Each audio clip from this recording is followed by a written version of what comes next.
مہاجرین جموں کشمیر 1965 کی بڑی آبادی ہے جو 20 سے 25 ہزار افراد پر مشتمل ہے۔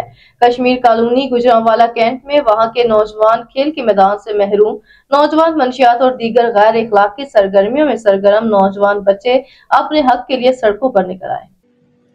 1965 پاک بھارت جنگ کے دوران جموں کشمیر سے ہجرت کر کے پاکستان آنے والے مہاجرین کی بڑی تعداد نے کشمیر کالونی گجرانوالہ کینٹ میں اپنا بسیرا کیا۔ وقت گزرنے کے ساتھ ساتھ کشمیر کالونی کے ارد گرد بڑی بڑی ہاؤسنگ سوسائٹی بن گئیں، جن میں ڈی سی کالونی، علامہ اقبال ٹاؤن، خوشی ٹاؤن، بلال ٹاؤن، گرین ٹاؤن اور دیگر بن گئے، جس سے اس آبادی کے ارد گرد زرعی زمین اور کھلے گراؤنڈ ختم ہو گئے جہاں پر بچے کرکٹ، فٹ بال، ہاکی اور دیگر کھیلوں میں حصہ لیتے تھے۔ ان سوسائٹیوں کے بن جانے کے بعد گراؤنڈ بالکل ختم ہو گئے ہیں۔ ڈی سی کالونی کے علاوہ کسی بھی ہاؤسنگ سوسائٹی نے اپنے بچوں کے بہتر مستقبل کے لیے کوئی پارک یا گراؤنڈ نہیں بنایا، جس کی وجہ سے نوجوان مختلف غیر اخلاقی سرگرمیوں میں حصہ لینے پر مجبور۔ کشمیر کالونی کے نوجوان اور بچے کئی سالوں سے اپنے سیاسی سماجی شخصیات سے مطالبہ کر رہے ہیں کہ ہمارے لیے گراؤنڈ کا بندوبست کیا جائے جہاں پر بچے اور نوجوان اپنی تعلیمی سرگرمیوں سے فارغ ہو کر صحت مند سرگرمی میں حصہ لے سکے۔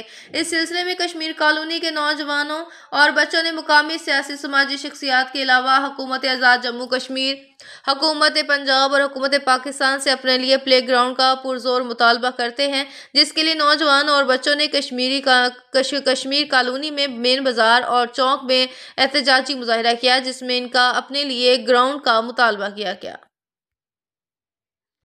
کشمیر کالونی کا ایک ہی نعرہ، گراؤنڈ دو، گراؤنڈ دو۔ کشمیر کالونی کے بچوں کا ایک ہی نعرہ، گراؤنڈ دو، گراؤنڈ دو۔ کشمیر کالونی کے بچوں کا ایک ہی نعرہ، گراؤنڈ دو، گراؤنڈ دو۔ کشمیر کالونی کا ایک ہی نعرہ، گراؤنڈ دو، گراؤنڈ دو۔ آؤ ہمارا ساتھ دو، گراؤنڈ دو، گراؤنڈ دو۔ آؤ ہمارا ساتھ دو، گراؤنڈ دو، گراؤنڈ دو۔ آؤ ہمارا ساتھ دو، ساڈا حق، ساڈا حق، ساڈا حق، ساڈا حق۔